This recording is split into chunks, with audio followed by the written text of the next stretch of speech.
Assalamualaikum warahmatullahi wabarakatuh. Perkenalkan, nama saya Yanuar Fajar Nugroho, NIM saya 3922050040. Video ini dibuat guna memenuhi ujian akhir semester mata kuliah Pendidikan Agama Islam 1 dengan dosen pengampu Bapak Son Haji SAGMM. Materi yang pertama adalah ibadah. Ibadah secara bahasa atau etimologi berarti merendahkan diri serta tunduk. Sedangkan menurut syarat atau terminologi, ibadah mempunyai banyak definisi, tetapi makna dan maksudnya sama. Definisi itu antara lain: yang pertama, ibadah adalah taat kepada Allah dengan melaksanakan perintahnya melalui lisan para rasulnya. Yang kedua, ibadah adalah merendahkan diri kepada Allah Azza wa Jalla, yaitu tingkatan tunduk yang paling tinggi disertai dengan rasa mahabbah atau kecintaan yang paling tinggi. Yang ketiga, ibadah adalah sebutan yang mencakup seluruh apa yang dicintai dan diridhoi Allah Azza wa Jalla, baik berupa ucapan atau perbuatan yang zahir maupun yang batin. Yang ketiga ini adalah definisi yang paling lengkap. Allah berfirman, "Dan aku tidak menciptakan jin dan manusia, melainkan supaya mereka beribadah kepadaku. Aku tidak menghendaki rizki sedikit pun dari mereka, dan aku tidak menghendaki supaya mereka memberi makan kepadaku. Sesungguhnya Allah dialah Maha Pemberi rizki yang mempunyai kekuatan lagi sangat kokoh." Quran Surat Az-Zariyat ayat 56-58. Syarat diterimanya ibadah adalah perkara tauqifiyah, yaitu tidak ada suatu bentuk ibadah yang disyariatkan kecuali berdasarkan Al-Quran dan As-Sunnah. Apa yang tidak disyariatkan berarti bid'ah mardudoh, bid'ah yang ditolak. Sebagaimana sabda Nabi Shallallahu Alaihi Wasallam, "Man amila amalan laisa alaihi amruna fahuwa raddun." Barang siapa yang beramal tanpa adanya tuntutan dari kami, maka amalan tersebut tertolak. Agar dapat diterima, ibadah disyaratkan harus benar, dan ibadah itu tidak bisa dikatakan benar kecuali dengan adanya dua syarat. Yang pertama, ikhlas karena Allah semata, bebas dari syirik besar dan kecil. Yang kedua, ittiba, sesuai dengan tuntutan Rasulullah SAW.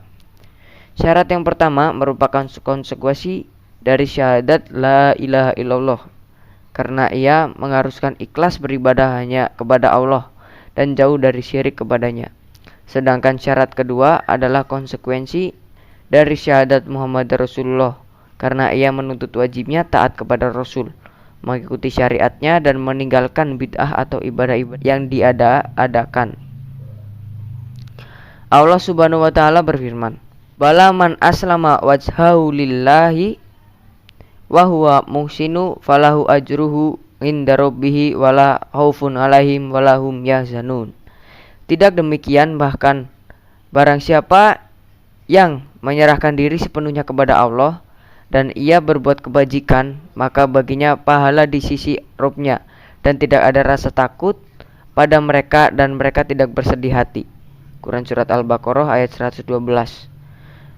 Aslama wajhahu, menyerahkan diri, artinya memurnikan ibadah kepada Allah. Wa huwa muhsin, atau berbuat kebajikan, artinya mengikuti Rasulnya Sallallahu Alaihi Wasallam.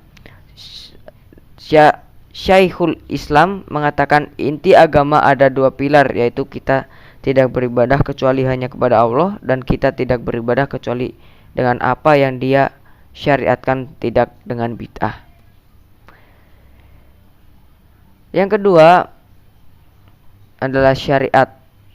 Syariah adalah hal yang mengatur tata kehidupan muslim sehari-hari, termasuk di dalamnya soal ibadah.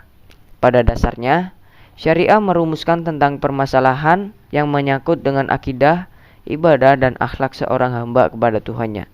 Demikian juga mencoba meramu konteks akidah, ibadah, dan akhlak ini dalam bentuk nilai-nilai aplikatif. Konsep iman yang dibicarakan dalam perbuatan pada umumnya mengacu pada masalah berbakti kepada Allah dan Rasulnya. Menurut Mahmud Shaltut, yang dimaksud dengan keimanan adalah mengamalkan apa-apa yang telah diamalkan oleh Nabi Shallallahu Alaihi Wasallam dan para sahabatnya. Disebut takwa karena mereka teguh mengikuti sunnah Nabi Shallallahu Alaihi Wasallam. Disebut muslimin karena mereka berpegang di atas akhlak al-haq atau kebenaran. Tidak berselisih dalam agama, mereka terkumpul pada para imam al-haq dan mengikuti apa yang telah menjadi kesepakatan para ulama. Pada fitrahnya, memang setiap individu itu telah diberikan hidayah kebaikan atau berupa ketauhidan dan keimanan oleh Allah Subhanahu wa taala.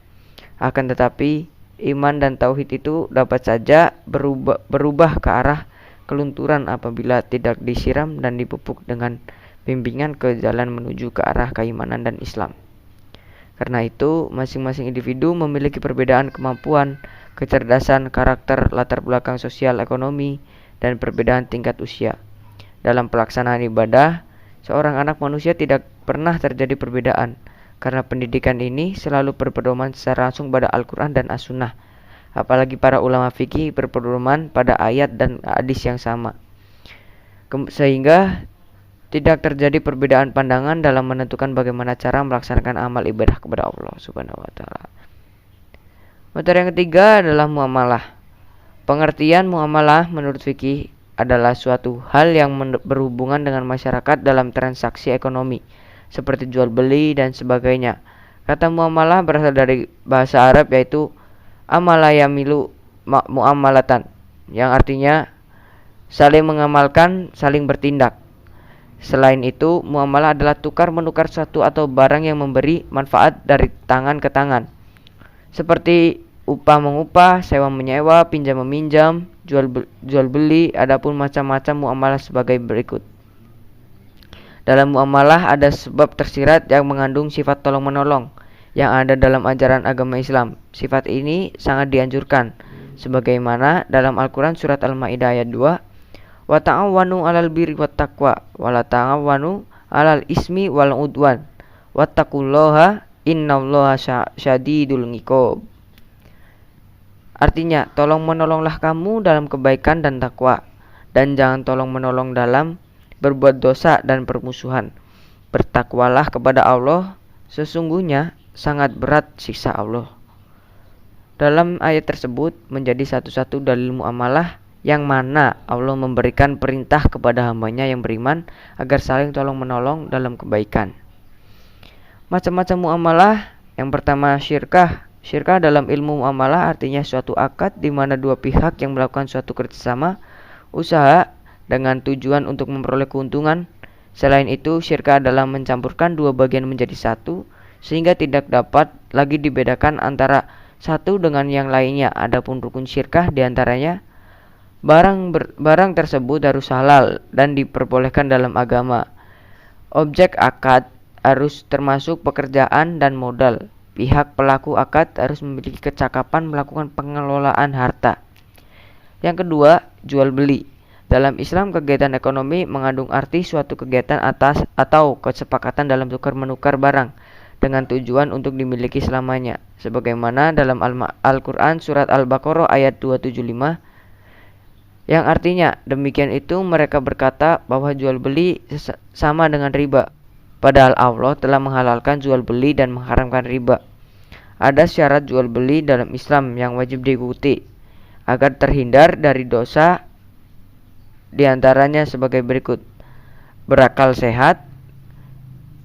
Yang kedua, transaksi dilakukan atas dasar kehendak sendiri bukan karena orang lain, dan pembeli dan penjual harus sudah punya akal balik dan sebagainya. Yang ketiga, murabahah.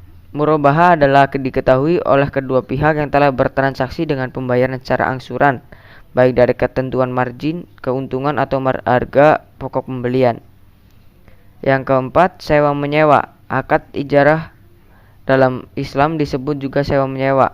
Artinya adalah suatu imbalan yang diberikan kepada seseorang atas jasa yang telah diberikan, seperti kendaraan, tenaga, tempat tinggal, dan pikiran. Adapun syarat-syarat sebagai berikut. Yang pertama, barang yang disewakan harus diketahui jelas oleh penyewa manfaatnya.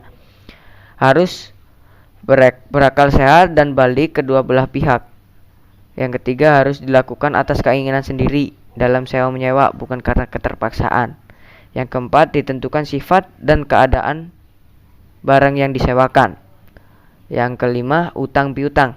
Menyerahkan harta dan benda kepada orang dengan catatan suatu saat nanti akan dikembalikan sesuai perjanjian adalah yang dinamakan hutang piutang. Adapun rukun hutang piutang sebagai berikut. Yang pertama, ada barang atau harta. Yang kedua, ada ijab kabul. Yang ketiga, adanya pemberi hutang atau penghutang. Menjauhi riba adalah salah satu hal yang harus dipegang oleh umat Islam dalam transaksi hutang piutang. Ada 6 prinsip yang tidak boleh dilanggar dalam melakukan berbagai transaksi muamalah, yaitu yang pertama, dilarang mempermainkan kualitas timbangan, takaran, dan kehalalan. Yang kedua, dilarang melakukan spekulasi dan judi. Yang ketiga, dilarang menggunakan cara batil. Yang keempat, dilarang mengambil riba. Yang kelima, dilarang menggunakan cara zolim. Dan yang keenam, dilarang menjual belikan barang haram. Yang terakhir, akad salam. Barang yang belum ada atau jual beli yang ditunda dan masih dalam tanggungan bayaran yang didahulukan adalah salam. Jual beli ini diperbolehkan dalam syariat Islam, walaupun boleh ditunda pembayaran dalam jual beli ini, maka boleh juga ditunda barangnya. Dalam hal ini harus ditentukan waktu dan barang yang diberikan. Namun tidak harus barang yang disalam harus milik penjual. Hikmah dari salam adalah memberi dan melapangkan kemudahan kepada manusia. Dalil tentang salam sebagai dalam hadis Nabi Muhammad SAW yang artinya, saya bersaksi bahwa jual beli yang sudah terjamin hingga waktu yang ditentukan telah dihalalkan oleh Allah dalam Al-Quran. Contohnya gini, ada orang yang sedang membeli buah mangga kepada petani, maka membayar terlebih dahulu kepada petani untuk keperluan perawatan. Kemudian pembeli akan mendapatkan mangga itu setelah petani panen sesuai dengan jumlah yang telah ditentukan. Oke, mungkin cukup sekian dari saya. Apabila ada kekurangan, saya mohon maaf. Wassalamualaikum warahmatullahi wabarakatuh.